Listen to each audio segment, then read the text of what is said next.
Hair டிரான்ஸ்பிளான்ட்ல 2 விதமான techniques இருக்கு. ஒண்ணு வந்து ஸ்ட்ரிப் டெக்னிக்ன்னு சொல்லுவாங்க. அதாவது பின்னந்தலையில ஹேர் அதிகமா இருக்கிற இடத்துல இருந்து ஒரு ஸ்ட்ரிப்பா ஹேர் ஃபாலிக்கிள கட் பண்ணி எடுத்துட்டு, அத தனித்தனி ஃபாலிக்கிளா பிரிச்சு, அதுக்கப்புறம் முன்னந்தலையில ஹேர் இல்லாத இடத்துல நடுறதுக்கு பேரு ஸ்ட்ரிப் டெக்னிக். இதுல என்னன்னா, பின்னந்தலையில ஒரு நீளமான ஸ்கார் வரும் இந்த டெக்னிக்ல. இன்னொரு டெக்னிக் பார்த்தீங்கன்னா, எஃப்யூஇன்னு சொல்றது. ஃபாலிகுலர் யூனிட் எக்ஸ்ட்ராக்ஷன் அப்படின்னு சொல்றது. இதுல வந்து எப்படின்னா, ஒரு ஸ்ட்ரிப்பா கட் பண்ணாம, தனித்தனி ஹேர் ஃபாலிக்கிளா எடுத்து, அத முன்னந்தலையில ஈஸ்தெட்டிக்கா நேச்சுரல் ஹேர் லைன் வர மாரி நடுறது எஃப்யூஇ டெக்னிக். இதுல வந்து அந்த பின்னந்தலையில ஒரு நீளமான ஸ்கார் ஸ்ட்ரிப் டெக்னிக்ல வர மாரி இதுல வராது.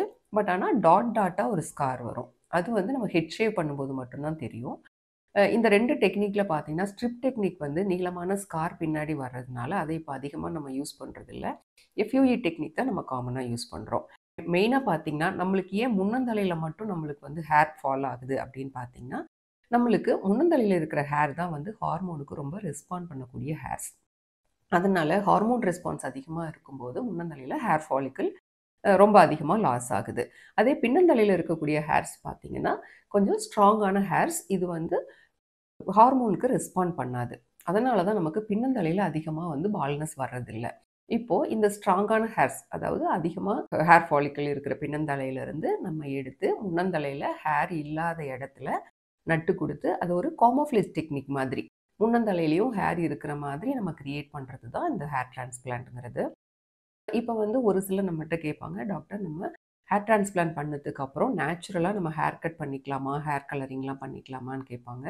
இது வந்து நம்மளோட ஹேர் தான். நம்மளோட ஹேர வந்து பின்னந்தலையில அதிகமா இருக்கிறதுனாலயும், பிளஸ் முன்னந்தலையில இல்லாதனாலயும், அதிகமா இருக்கிற இடத்துல இருந்து எடுத்து, இந்த முன்னந்தலையில இல்லாத இடத்துல நட்டு நம்ம இது பண்ணி குடுக்குறோமே ஒழிய, எதுவும் ஆர்ட்டிஃபிஷியலா நம்ம இதுல பண்றதில்ல. அதனால இது நம்மளோட நேச்சுரல் ஹேர் தான்.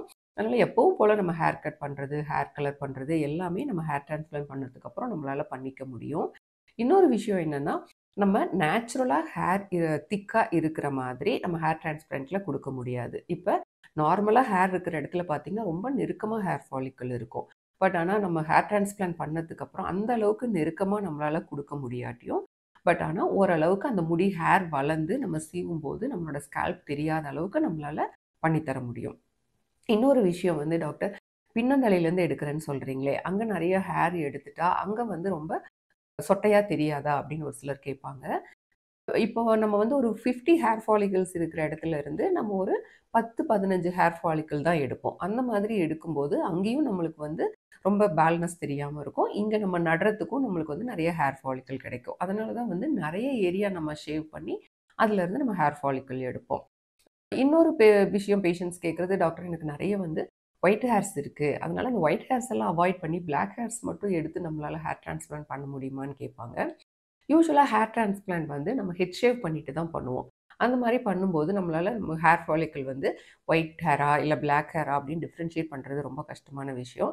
அதனால அந்த மாதிரி நம்மளால பிளாக் ஹேர்ஸ மட்டும் எடுத்து வச்சு ஹேர் டிரான்ஸ்பிளான்ட் பண்ணி தர முடியாது. ஒயிட் ஹேர்ஸ், பிளாக் ஹேர்ஸ் எல்லாம் மிக்ஸ்டா தான் இருக்கும். நம்ம அதுக்கப்புறம் வேணா நம்ம ஹேர் கலர் பண்ணிக்கலாம். இப்போ இருக்கிற ரீசென்ட் இதுல வந்து பார்த்தீங்கன்னா, எஃப்யூஇ ஹேர் டிரான்ஸ்பிளான்ட் தான் வந்து ரொம்ப அட்வான்ஸ்டு டெக்னிக். அதுதான் நம்ம இப்போ ஃபாலோ பண்றோம். Thank you.